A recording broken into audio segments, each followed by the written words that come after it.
Hello, this is Mouse Jacobs for DeBarra Spoken Word in Clonakilty, Ireland, and I'm speaking with Kieran Beville. He has many things. He writes in many different ways. He's also has been a teacher. Are you still a teacher? No, I haven't taught for many years. Okay. The last time I taught was in the Netherlands in 2016. Oh, wow. And well, Kieran is our next guest at the Bar Spoken Word, the 22nd of June.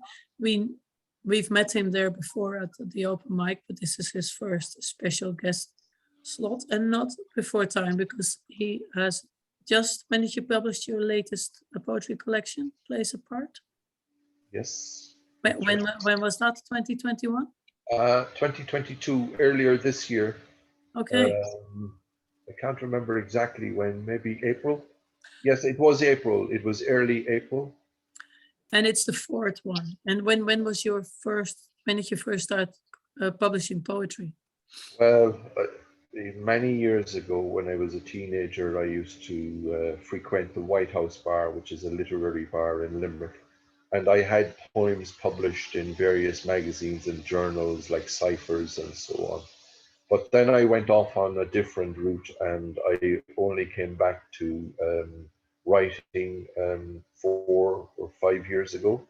And since then, I've had 4 poetry collections and a couple of other books as well. Yeah. And they're all with Revival Press. The 4 poetry collections are with Revival Press. I have a book called Right Now, which is a comprehensive guide to creative writing, and that's published by the Limerick Writers Centre. And as you know, Revival Press is an imprint of the Limerick Writers Centre. And I have I wrote a memoir for someone else as well, for the Limerick Writers Centre. Okay. And is there any, I mean, was there a practical reason to return to poetry, or was there an emotional or other reason? It was an emotional one. My marriage broke up in 2017, and I started, I think when I experienced great loss and trauma, and I became familiar with confessional poetry. Okay, can you explain what that is? Well, confessional poetry, I suppose, is it often comes from a place of brokenness or trauma, from childhood memories or broken relationships, and it's a very honest and frank, kind of open kind of poetry. So in a way, poetry for me, my return to poetry was a kind of therapeutic journey, but it evolved into, I wrote about love and loss, but I wrote about other things as well. I'm very inspired by nature, and so there's a lot of that in my poetry too. And if you say therapeutic, do you mean that the actual writing itself is therapeutic? Do you discover things that you wouldn't know if you hadn't written about it?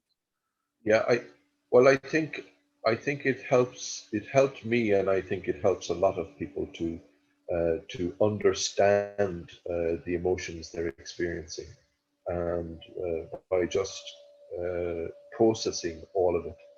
And as you know, a poem is a kind of a crystallized thought. It's a moment, and it's much more than that, of course, but that's part of it. And for me, just exploring, all that happened and who I was and where I was going and where I came from. I go back to childhood a lot, and I have memories from childhood. Sorry, there's a little fly flying around. So, yeah, childhood memories, and you never know what's going to for you.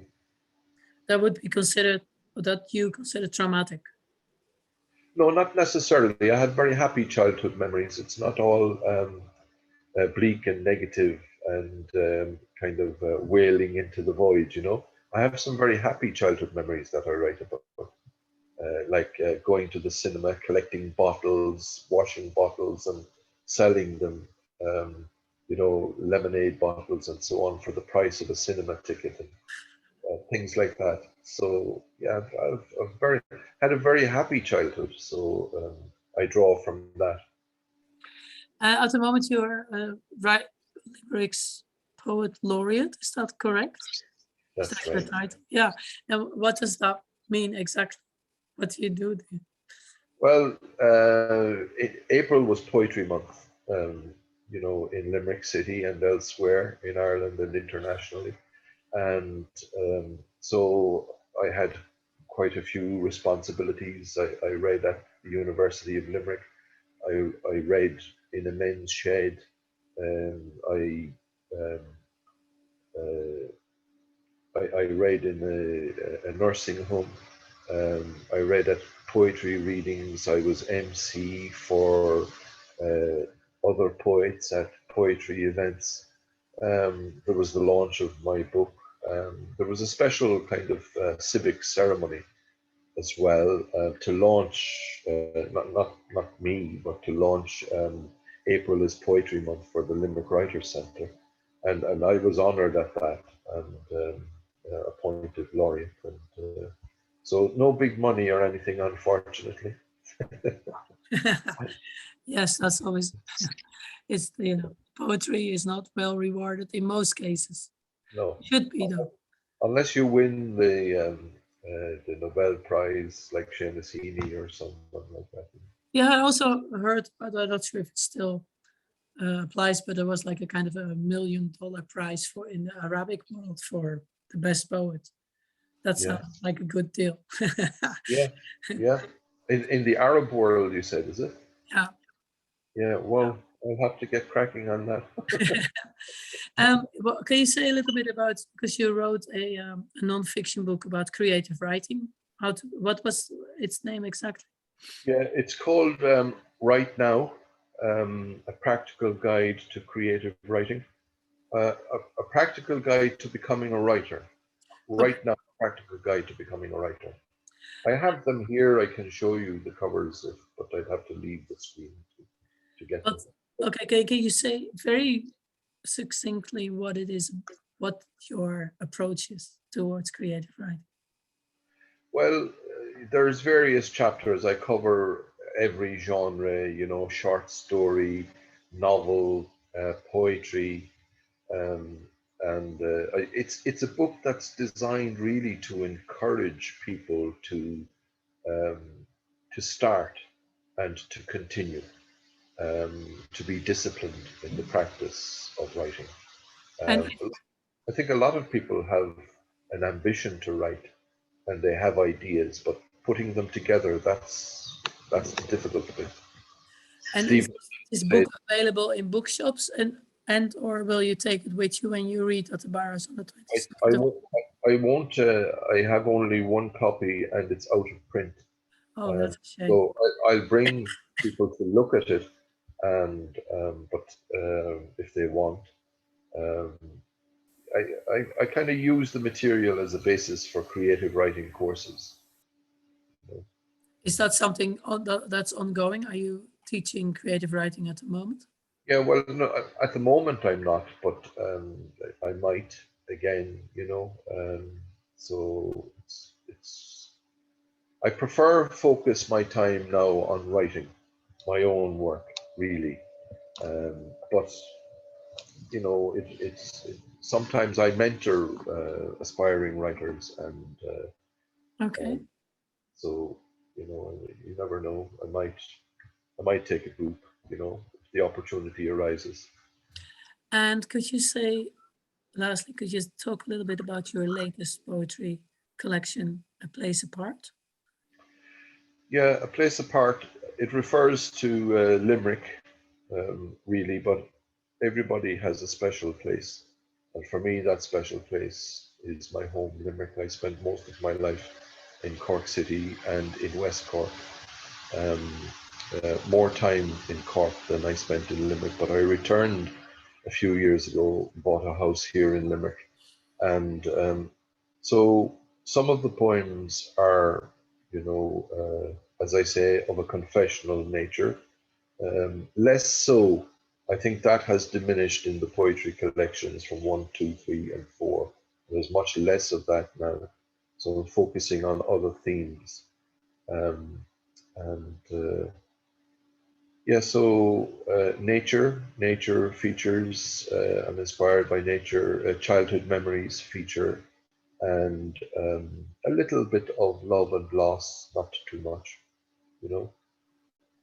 Some happy childhood memories. I think, in particular, of a poem called "Pinpricks and Love Bites," which is a memory about my sisters and my mother um, adjusting the hems of their dresses, you Ah, know, and yeah, hence the pinpricks and the hems of the dresses being lowered, probably inspired by the love bites. So nice.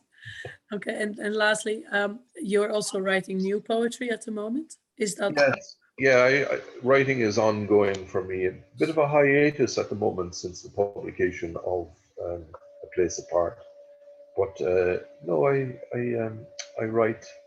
For me, you know, it's sometimes it's a discipline. I sit down and I say, you know, I try to get something.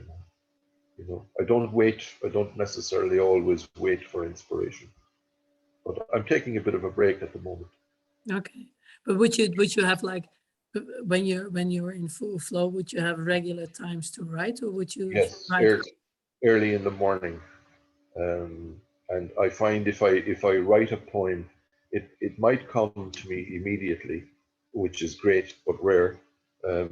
Often, as you know, you have to work on a poem, and it might take a little bit of time.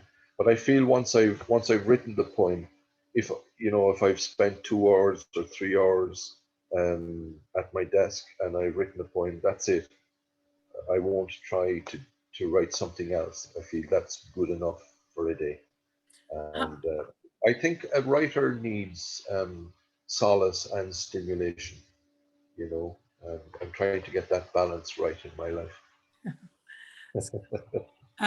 is a confessional poetry, is that an accepted style? Yeah. Yeah.